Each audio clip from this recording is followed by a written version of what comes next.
Les hommes symbolisés comme un signe de présage. Mais Yangwana, la démonstration au travers de cette étoile. Pourquoi au travers de cette étoile, tout le monde, hein, nous avons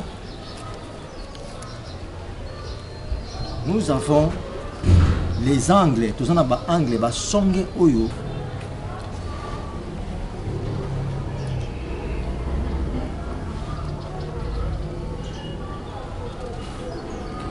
Le chef de l'État est né le 13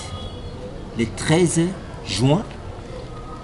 Cette date du 13 juin est spéciale pour les Congolais parce que le cœur du chef de l'État qui a été numéroté par les nombres 20 lors des élections. Mais ce qu'un Apocalypse, Apocalypse 3, 20, c'est encore. Balobi, je frappe à la porte. Quiconque écoutera ma voix. Donc, Zamba Zobeta a supposé monter mappé comme porte à monte. La porte de la bénédiction RDC, c'est le numéro 20 Oyo et Tombaki comme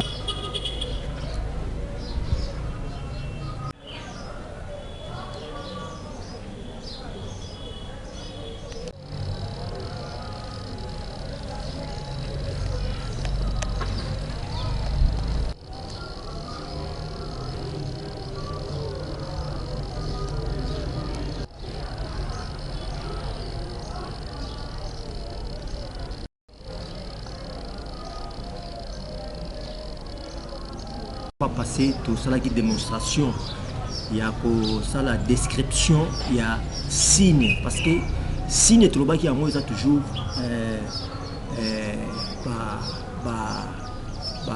message aux Zambé à bomba kanakati ya ba dessin croquis autobeng babenga ki yango lobikuna énigme la kati ya Bible ezali le comment spirituel tokotanga mbangu na ba remarque au Bosali pour la Likamouya.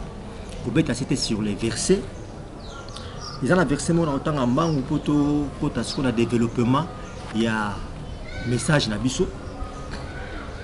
Oh ils ont makamouya. Il y a côté il y a moka quand l'église ils ont makambu il y a moka il y a moana.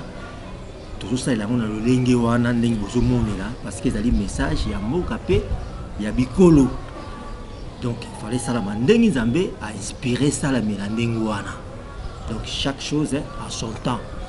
Nous connaissons en partie, nous prêchons en partie, mais la Bible dit quand ce qui est parfait viendra, ce qui est partiel sera aboli. Même la prophétie, nous prophétisons en partie. Donc tant que makambuya Zambé et comme une attente en voie bête à cette naïe. De mon makamu suspendé bozomona ndenge zawana bozomona prophète David azoloba avec bagra ya pembe pour nani ça ce sont les choses sacrées au ngana simba na pesa encore valeur na expliquer à mon na bagan c'est ça ndenge nzambe azopesa na mbela. Bon natangi premier verset pourtant quelques versets na Zacharie 3 8.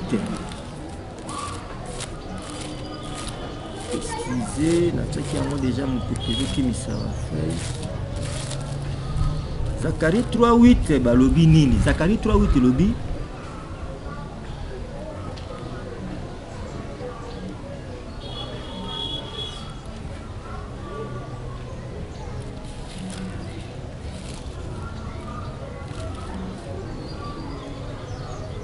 s'il vous plaît.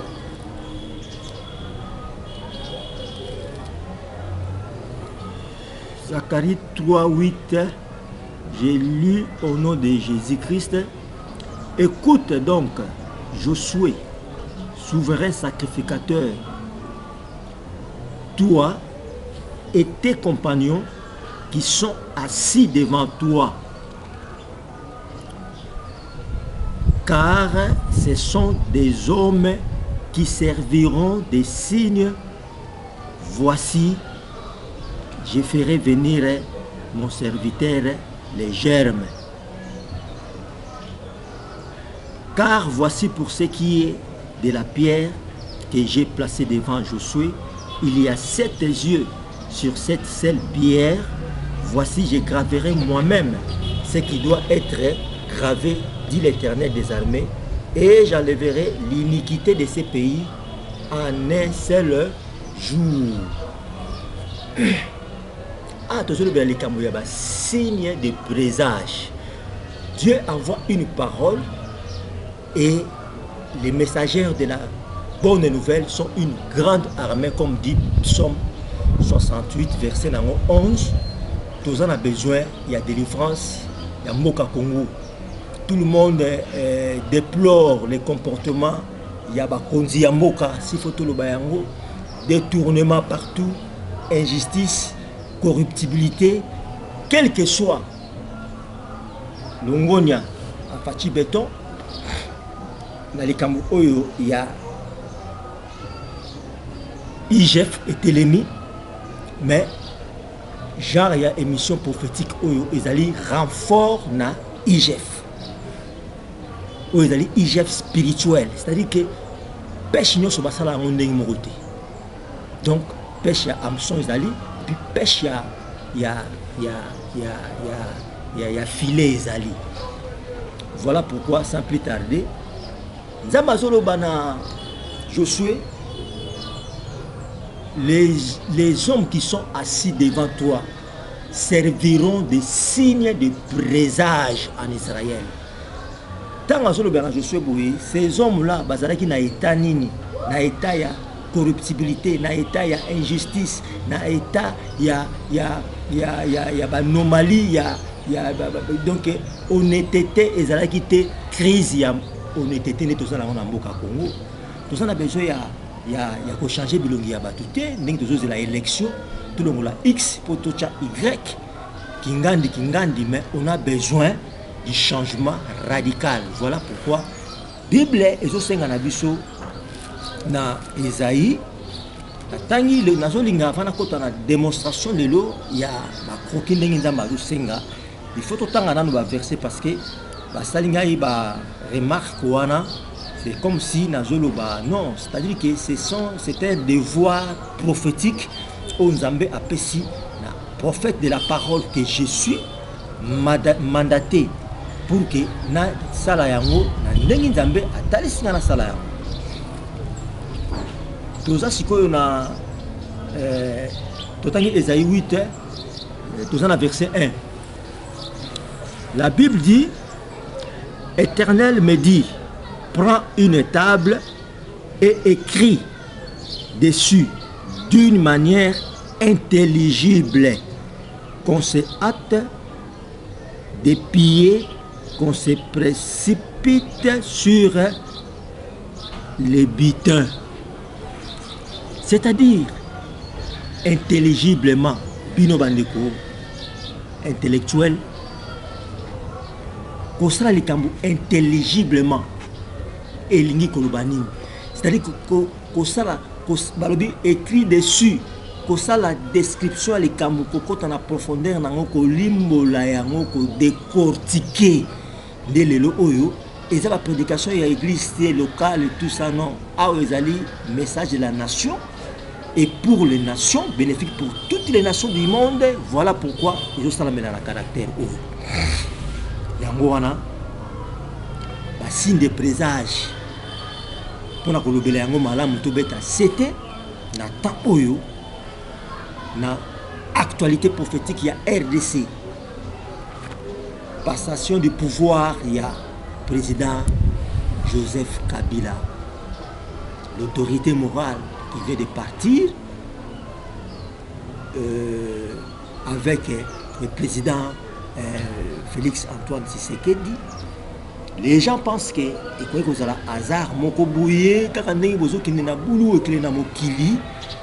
je viens de dire que sans la révélation le peuple sans frère. Ça ce ne sont pas des choses doté à mon église quelque part. Non, c'est un problème où la Bible recommande que Matalikolo na ngomba pour crier et que tout le monde entende. ce que les bras de Dieu est en train de faire. Et dans les bras de Dieu, il y a 5 doigts. Voilà pourquoi ici Capé et Esaïe Ezolo Tunabiso Mutuna Léon Abiso Congolais qui a cru au bras de l'Éternel. Le bras de l'Éternel s'est manifesté dans l'actualité à RDC Nazubeta. C'était les lots. Les bras de l'Éternel, comme aussi je peux parler, les bras d'un homme, mais qu'on a les bras de l'Éternel qui a cru à ses bras. Or, les bras, voici les bras à 5 doigts. Il y a un peu de côté sikoyo, comment développer sikoyo sans plus tarder, toujours matasiko kota siko malamona démonstration. Nazuboye. Donc, awa tozali na la main de Dieu qui est soutenue par les bras de l'Éternel. C'est ça les bras de l'Éternel. La main est là. Vous voyez? La main est ici. Le doigt que je bouge là, je crois, ça s'appelle la pouce. Hein? Le pouce, si je crois bien. Alors, Yangonde Ezali Awa, le doigt pouce, qui est le 5e président, au-dessus, en commençant par les petits doigts, l'annulaire, le majeur,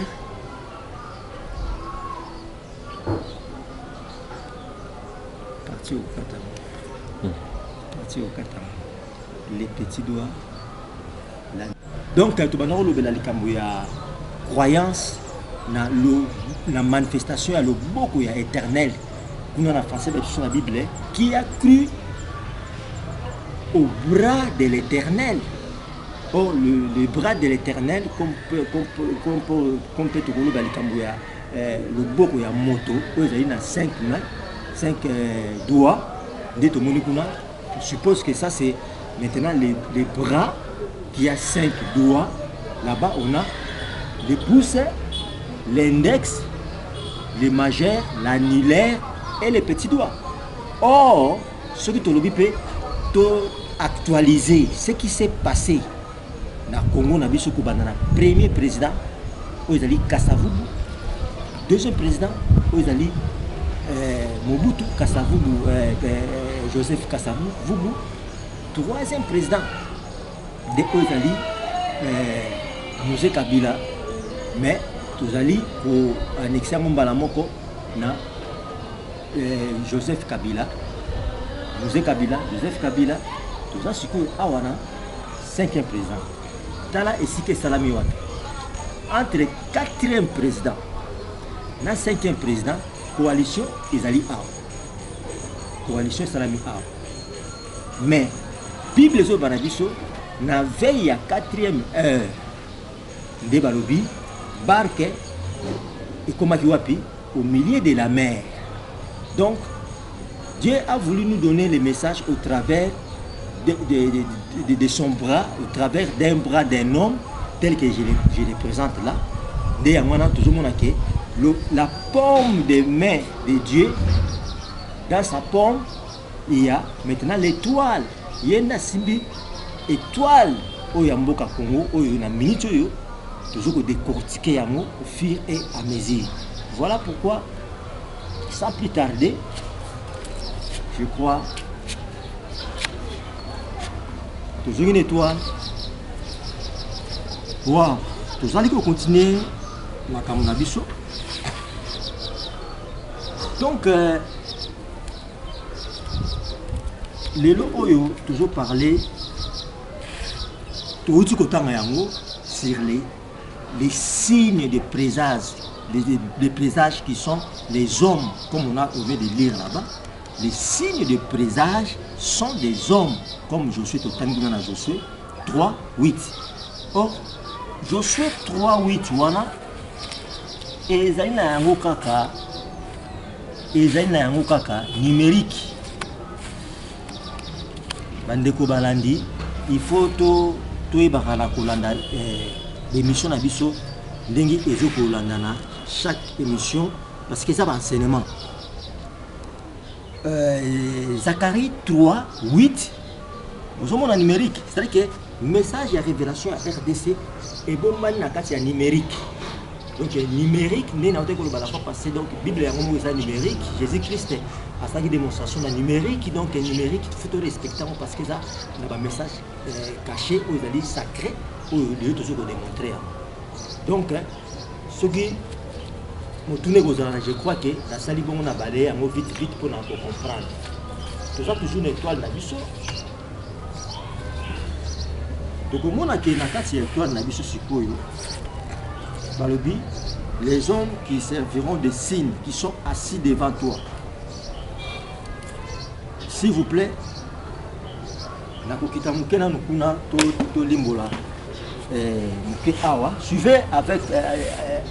suivez avec attentivement. Touti mokonzi mboka Longonia Oumela parce que il a respecté les codes sacrés, code sacré, parce que le 6 avril, ils ont un code 46 oyo balakisi na Jésus-Christ tant azoko bimana temple balakisi au sortir du temple ndenge na Matthieu 24 le dit kuna au sortir du temple bazo lakisa Jésus-Christ temple qui a été conçu pendant 46 ans. Te démontrer qu'il y a une première vidéo bandeko balandi bozonga na première vidéo pour comprendre qu'est-ce qui s'était passé, pour comprendre l'actualité. Il y a coalition entre les deux hommes oyo sortant Félix et Joseph Kabila à Bangé na Félix président Félix Antoine Tshisekedi. L'autre est né le 4 juin, l'autre est né le 13 juin, 1 plus 3 et ça l'absolu 4 toujours, ils ont toujours un code 46. Mais maintenant Zacharie qui dit les hommes qui sont assis devant toi. Si moi je peux représenter Zacharie maintenant, c'est-à-dire que les hommes qui sont assis devant moi, c'est-à-dire que dans englobé un code 46. C'est-à-dire que les hommes symbolisés comme un signe de présage. Mais il y a la démonstration au travers de cette étoile. Pourquoi au travers de cette étoile, tout le monde, nous avons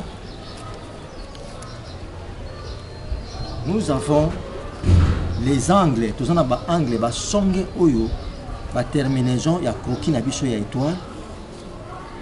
Au komona yango, ce qui au compté yango, ils ont toujours correspondre à 4 na biso ya 46 kuna. Pardon, 6 na biso ya 46 kuna. Donc ils allient 6 1 2 3 4 5 6. Dès esika na sopesa un message oyo, tous on a besoin de changement dans le Congo, tous on a besoin de changement, il y a autorité, changement du cœur de tous les responsables, il y a Congo, autorité politique, parce que tous on a besoin de comme temps oyo, il y a changement radical. Opération Jésus-Christ c'est là qui n'a Cana. Avant de changer l'eau en vin, Jésus-Christ a pris les 6 vases. 6 vases y a 1, 2, 3, 4, 5, 6. Donc 46 codes wana le oyo. Félix Antoine Tshisekedi, notre président, a officialisé yango. Zamba Pambola ezali pambate parce que c'est conformément à accomplissement prophétique. Il y a écriture sainte parce que la grande révélation, c'est la parole de Dieu, soubassement et solo véritable. Oyo, ils ont fait ça bon moyen batu. Ezali la parole de Dieu. Voilà pourquoi ce que le président Félix Antoine Tshisekedi, tout le monde se pose question. Pourquoi Sali Boy Non, non, non, non, non, ce n'est pas un hasard. Dans cet état comme prophète de la parole, je vous dis que 3 jours après, comme dit la parole dans Jean 2, 3 jours après, il y eut fête à Cana. Donc, fête à Cana, c'est un certain 4e jour, comme tout le monde, 4e jour, et Jésus-Christ a pris les 6 vases qui dira remplissez les 6 vases. Donc, 4e jour, c'est le chiffre 4, 6 vases, c'est le chiffre 6, et puis ça me nombre 46. Donc, vous allez ajouter toujours pour éclairer l'opinion sur la révélation à RDC, sur la coalition entre les deux présidents. Donc, il y a une actualité. Donc, s'il y a une incompréhension, c'est-à-dire que c'est le fruit de l'esprit qui révèle toutes ces choses. Alors,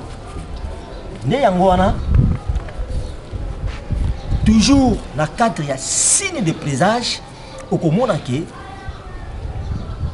président Félix Antoine Tshisekedi Azalaki, lors des élections, a eu un nombre 20. Pourquoi nombre 20? À la lumière, il y a parole, comme je viens de vous lire là, dans Zacharie, toujours Zacharie 3, 8, où ils allaient bon code 38. Code 38, ceux qui te dit, on va rappeler Moussika, tout le monde, toujours dans la lettre Nabiso, V1, où ils allaient 22e lettre, 2 plus D, on peut s'appeler 4. Pour le monde, toujours dans 4,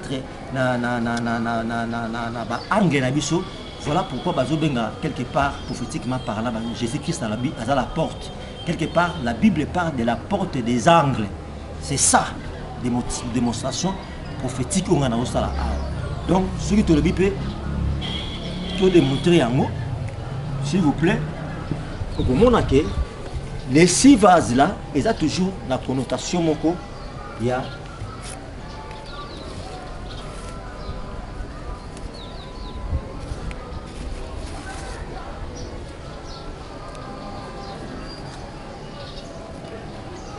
l'autre angle, voilà.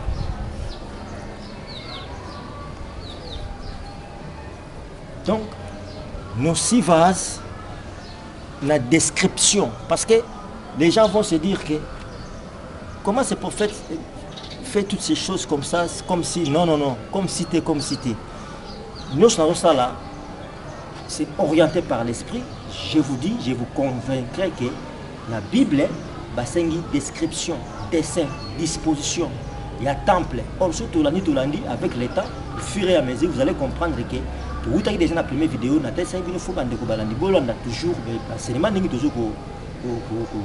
continuer à pour moi, 38 et demi et puis c'est na 6 vases, na croquis, c'est-à-dire que Zambé a créé l'homme.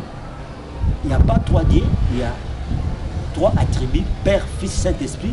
À Salaki Moto, la statue de l'homme parfait. Voilà pourquoi David, Goliath, la puissance, la divinité à Bonzambé, la circoncision, parce que c'est un homme circoncis, le chiffre 8. Alors, Jésus-Christ, question mon coup. Suivez-moi bien, tout comme une étape, mon koya, ma casse, les sous ma casse, très important. Tout bazo kozwa, tout balingi basalala, président Félix Antoine Tshisekedi na Joseph Kabila, ennemi.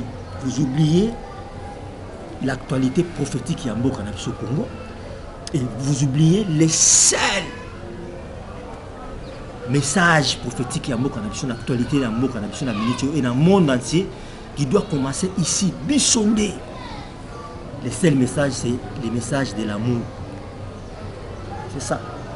Donc, avec l'amour, amour pourquoi? Voilà pourquoi Totombeli, les chefs de l'État, bon anniversaire, il y a les 13 juin Oyo, parce que on a intitulé un mot spécial 13 juin. Bon anniversaire, la chef de l'État. Pourquoi? je vous convaincrai que si seulement si le seul message que nous avons aujourd'hui, c'est le message d'amour. C'est le message d'amour. C'est ça. C'est un message d'amour. C'est un message d'amour. Dans le Baratang bibliquement, la Bible nous prouve que la bénédiction d'un peuple, c'est comme l'huile qui descend sur la tête d'Aaron. Aaron Mboka, la bus au Congo, c'est le numéro 1. Numéro 1, c'est président, la ministre au président Félix Antoine Tshisekedi, qui est né. Voilà pourquoi. Son cœur, c'est ça.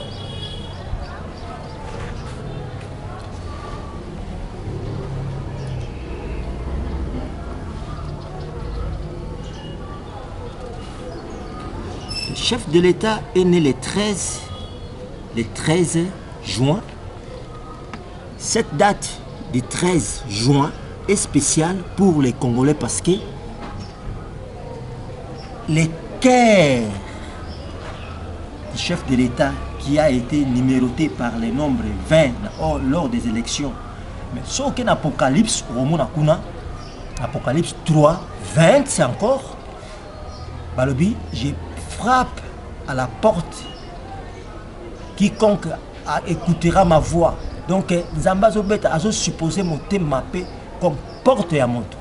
La porte de la bénédiction RDC, c'est le numéro 20 Oyo et Tombaki comme signe présage na élection, il y a passation du pouvoir, na présage, il y a président Félix Antoine Tshisekedi na nombre 20. Donc nombre 20 est par hasard, est prophétique dans le moment où tu peux démontrer en sous nengeni. Tu peux démontrer en haut na batu ya tembe toujours botika tembe sur la croix Jésus-Christ